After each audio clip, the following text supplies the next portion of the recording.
ઓળખતા શીખો કે તમારી અંદર છે એ સારું શું છે. સુરતની Anvi Zanzarukiya rubber girl of India તરીકે ઓળખવામાં આવે છે. પ્રધાનમંત્રી સાહેબે એને 5 મિનિટની મુલાકાત આપી હતી અને આદરણીય વડાપ્રધાન એની સાથે 22 મિનિટનો સમય વિતાવ્યો, એટલા માટે કે 21મી જૂન આંતરરાષ્ટ્રીય યોગા દિવસને પણ પોતે વધારે મહત્ત્વ આપે છે. આ દીકરી નાની હતી અને એને માનસિક ખૂબ બધી બીમારી હતી, એને આંતરડા અંદરથી કામ ન કરે આવું જીવન, અને એક નાનકડો યોગાનો પોઝ કરે છે ને એના મમ્મીને સમજાણું કે આ દીકરી બીજું કંઈ ન કરી શકે પણ યોગા કરી શકે છે.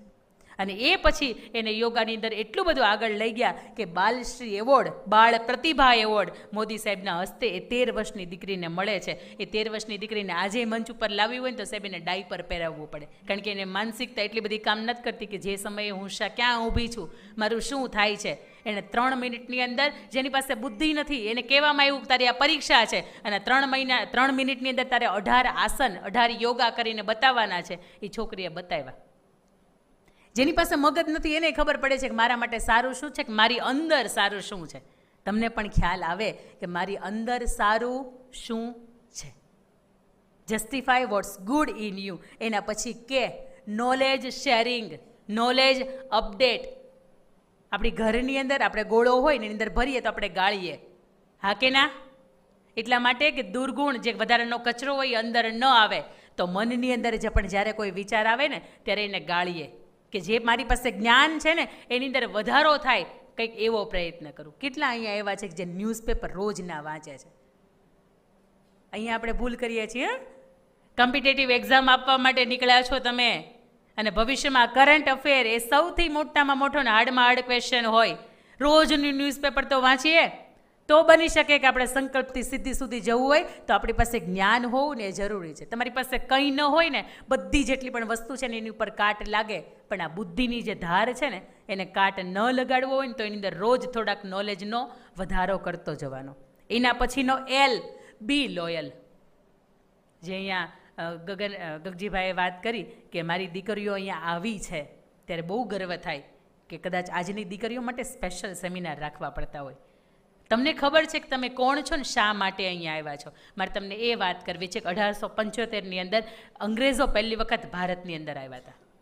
અને પહેલી વખત જ્યારે ભારતની અંદર આવ્યા ત્યારે એક ઘોડે સવારે એક 12 વર્ષની દીકરીને જોઈ અને દીકરી એટલી સરસ લાગતી હતી, એટલી બધી સરસ અપ્સરા જેવી. હમણાં દીકરી બોલીને ગઈ કે તમે અપ્સરા છો. એ અપ્સરા જેવી એટલી સરસ સુંદર દીકરી લાગતી હતી. પાણી ભરવા એની બેનપણીઓની સાથે ગઈ હતી. એ અંગ્રેજ અધિકારીને એ દીકરી ગમી ગઈ, એની સાથે એને લગ્ન કરવા હતા. એટલા માટે ઘોડેથી નીચે ઉતરીને એને આવી રીતે ખાલી એક બાવડું પકડ્યું હતું.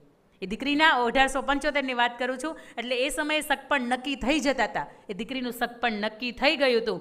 એ અંગ્રેજ અધિકારીએ જેવું એનું બાવડું પકડ્યું એ ભેગો એનો હાથ દૂર કર્યો અને માથે 15 લીટર જે પાણીની ગોળી ભરી હતી એને એક ફરફરતી એને મારી કે પેલો એનો બેભાન થઈ ગયો. એની સાથે જે કંઈ પણ એના લોકો હતા એ લોકો લઈને એને જતા રહ્યા. એ દીકરી ઘરે આવીને એના બાપુને એવું કહે છે કે બાપુ હવે મારાથી નહીં જીવાય. એના પિતાજી એવું કહે છે કે બેટા તારા જીવનની અંદર તે એક પણ એ કામ એવું નથી કર્યું કે તારાથી ન જીવાય, તો તું અત્યારે કેમ એવું કહે છો કે તારાથી ન જીવાય?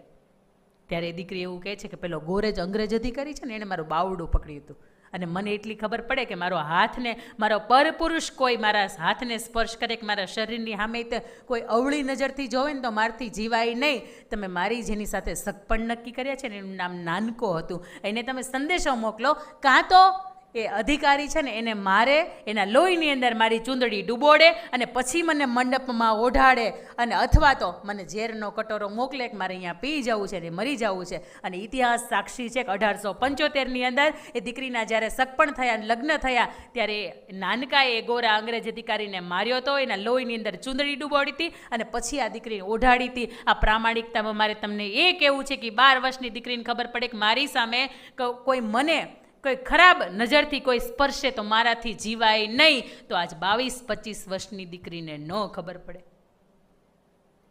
પડે કે નહીં? તમે તમારી જાતને ઓળખો. મારા મા બાપ કોણ છે, હું શા માટે અહીંયા છું? આ 3 સવાલના જવાબ જો તમારો આત્મા તમને સરસ રીતે આપે ને તો દુનિયાની કોઈ એવી તાકાત નથી કે તમને ધ્રુજાવી શકે. જ્યારે હસ્તમેળાપ થતો હોય ને લગ્નની અંદર એક હાથ બીજા હાથની અંદર જતો હોય અને હાથ ધ્રુજતો હોય ને ત્યારે સમજવું કે આજ સુધીમાં આપણો ભાઈ અને આપણો બાપ આ બેનો જ સ્પર્શ થયો છે ને અત્યારે ત્રીજી વ્યક્તિ મને સ્પર્શ કરે છે ને એટલા માટે હાથ ધ્રુજે છે. બાકી ફેર ન પડતો હોય ને હિન્દુસ્તાનની દીકરી ન હોય. સૂરજને એક વખત અવળું ફરી જવું પડે કે આ હિન્દુસ્તાનની દીકરી પાણી ભરીને હાલી આવતી હોય એ હાલી આવે છે. અને દીકરી છે ને મર્યાદાનું પ્રતીક છે સાહેબ. આખો 1500, 1700, 2000 માણસનો હોલ ભર્યો હોય અને માત્ર પુરુષો બેઠા હોય, તમને ખબર પડે કે એની કેવી રીતની વાત ચાલતી હોય. અને એમાંય જો 12-15 વર્ષની દીકરી કદાચ અંદર એન્ટર થાય ને એટલે અંદર કાનાફૂસી થવા માંડે. ખંભાળીને બોલજે, હો દીકરી ઊભી છે. આ દીકરી છે ને મર્યાદામાં રહેતા શીખવે છે આખી દુનિયાને, તો એ પોતાની જાતે તો મર્યાદામાં રહી જ શકે. એલ તમને શીખવે છે કે બી લોયલ. તમારા મમ્મી પપ્પાએ જે આંખો બંધ કરીને તમારી ઉપર વિશ્વાસ મૂક્યો છે ને એ આંખો ખોલીને સમાજની સામે નત મસ્તક ઊંચું રાખીને જોઈ શકે ને આખું જીવન એવું બનાવજો. એના પછીનો એમ તમને શીખવે છે કે motivated and mature, self motivated. મારી જેવું કદાચ અહીંયા કોઈ આવે તમને 5 કલાકનો અંદરથી માનસિક પાવર રહે અને પાછું હતા આપણે એના તો એની કરતાં બેટર છે કે સેલ્ફ મોટિવેટ થઈએ, સેલ્ફ મેચ્યોર થઈએ. અને મેચ્યોરિટીની મારે તમને એક વાત કરવી છે. 5 જ દિવસ પહેલાંની ઘટના. એક 12-13 વર્ષની એક દીકરી હતી અને એક 4-5 વર્ષનો એનો ભાઈ હતો. રાત્રે 8:30 વાગે એ પાછળ આપણે કહી શકાય કે પ્લાસ્ટિકની બોટલો ભેગી કરતી હતી, ભંગાર ભેગું કરવાનું જબલું લઈને જતી હતી. મેં મારી ગાડી ઊભી રાખી અને દીકરીને પૂછ્યું કે બેટા અત્યારે 8:30 વાગ્યા છે, તમે ભાઈ બેન બે જ છો, આગળ પાછળ કોઈ છે નહીં, તો શા માટે તમે આ શું કરો છો અહીંયા? ત્યારે દીકરી એવું કહે છે કે મારા મમ્મીને સ્કિનનો પ્રોબ્લેમ થયો છે એટલે મારા પપ્પા એને છોડીને જતા રહ્યા છે અને મારા મમ્મી જો પહેલી સામે છટાઈ પાથરી છે ત્યાં બેઠા છે અને હું અને મારો 4 વર્ષનો ભાઈ આખો દિવસ પાણીની બોટલ છે, પ્લાસ્ટિકનો ભંગાર છે એ ભેગો કરીએ છીએ, એને અમે વેચીએ છીએ અને દિવસમાં જે પણ 50, 60, 70 રૂપિયા આવે એની ઉપરથી મારી ઘર ચલાવવાની મારી જવાબદારી છે. આ 12 વર્ષની દીકરીને ખબર પડે છે કે મારી અંદર મેચ્યોરિટી શું છે. આપણામાં કદાચ ઝૂંપડી હોય તોય ભલે અને આપણા માટે બંગલો હોય તોય ભલે. સીતાજી આપણને સરસ મજાનો 16 શણગાર સજ્યો તો ત્યારેય સારા લાગતા હતા અને 14 વર્ષની અંદર માત્ર વલકલ ધારણ કર્યા હતા ત્યારેય સારા લાગતા હતા. એ એટલા માટે સારા લાગતા હતા કે એનો ચહેરો રૂપાળો હતો એટલે નહીં, એ ઝૂંપડીમાં કેમ રહેવું એને આવડતું હતું અને એને બંગલામાં કેમ રહેવું ને એને આવડતું હતું. અને તોય સીતાજીના જીવનમાં આટલા બધા દુઃખ પડ્યા તેમ છતાં જ્યારે ધરતીની અંદર સમાણ ને ત્યારે એક સરસ મજાનો શબ્દ બોલ્યા હતા કે ત્વમેવ ભર્તા નચ વિપ્રયોગ. ભગવાન શ્રી રામને જોઈને એવું કહેતા હતા કે આખી જીવન જો મળો ને તો તમે જ મને મારા પતિ મળજો. આપણા જીવનની અંદર એકમાત્ર દુઃખ આવ્યું હોય ને તો આપણે એમ કંઈક હાથ ભાવ સુધી આવ તમારી યાર મારે કાંઈ નહીં. આટલા બધા દુઃખ સહન કરીને સ્ત્રી ગઈ હતી ને તેમ છતાં એવું કહેતી હતી. આ મેચ્યોરિટી બતાવે છે. જીવનની અંદર પરિસ્થિતિ તો આવશે, પરિસ્થિતિનું તો કામ છે, વિધાતાએ લેખ લખ્યા છે એટલે આવશે, પણ આપણે દરેક પરિસ્થિતિની અંદર સનુકૂળ રહીએ. આપણને કોઈ ગાળ આપે ને તોય સરખા અને આપણું કોઈ સન્માન કરે ને તોય સરખા. આપણને કંઈ ફેર ન પડવો જોઈએ. જેથી તમને ફેર પડતો બંધ થઈ ગયો ને તેથી દુનિયાને કારણ વગરની એસિડિટી થવાની શરૂ થશે.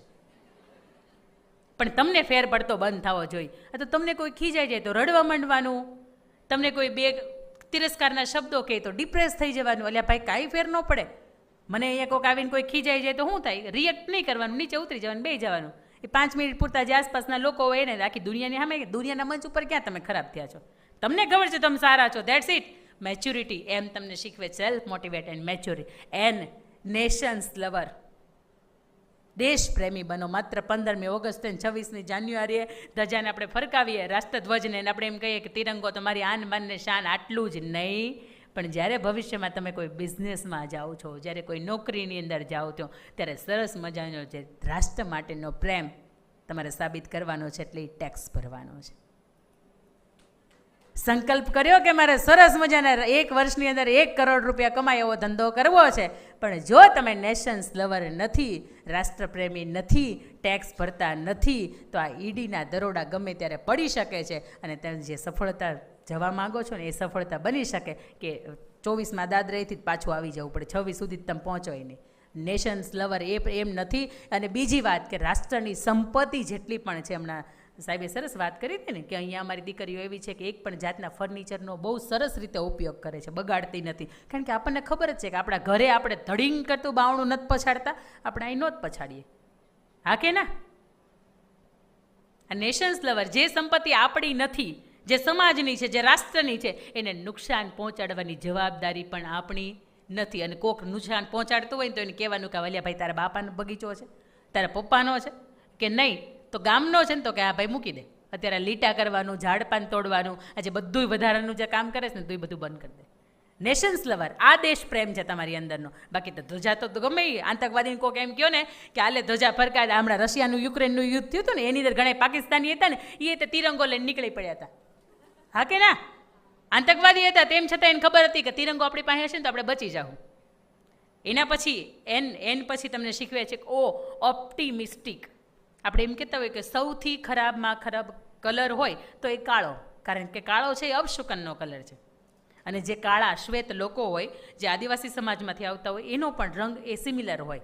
એમાંથી એક બાળક રોજ જોયા કરે કે હા કલરફુલ રોજ જે ફુગા હોય એ ઉડે. એક બ્લેક કલરનો ફુગ્ગો છે એ કે ઉડતો નથી. એટલે પેલા જઈને એને પૂછે છે કે આ બ્લેક કલરનો ફુગ્ગો છે એ પણ ઉડે? એટલે પેલા ફુગ્ગાવાળું એમ કહે છે કે બેટા બધા જ કલર ઉડે, બધી જ વ્યક્તિ ઉડે, પણ તમારી અંદર સરસ મજાનું તત્વ હોય ને તો. અંદર તમારી અંદર કંઈ સત્વ જ નથી તો તમે ઉડી શકો નહીં. તમારી અંદર એક સંકલ્પ જ નથી, તમે કંઈ નક્કી જ નથી કર્યું તો બેટા ઓપ્ટિમિસ્ટિક એવું શીખવે છે કે દરેક પરિસ્થિતિની અંદર આપણે પોઝિટિવ વિચારીએ કે આ મારથી થાય જ, આ ન કેમ થાય. હાથ ભાંગી ગયો હોય, પગ ભાંગી ગયો હોય. અરુણિમા સિન્હા 8,848 મીટર ઊંચો એવરેસ્ટ સર કરીને બતાવે છે, એક પગ નહોતો. તેમ છતાં એમ કહે છે કે આ થાય હું નહીં. તમારો પોઝિટિવ એટીટ્યૂડ છે ને એ તમને આગળ લઈ જાય છે. એના પછી પી, પેશન, ધગશ.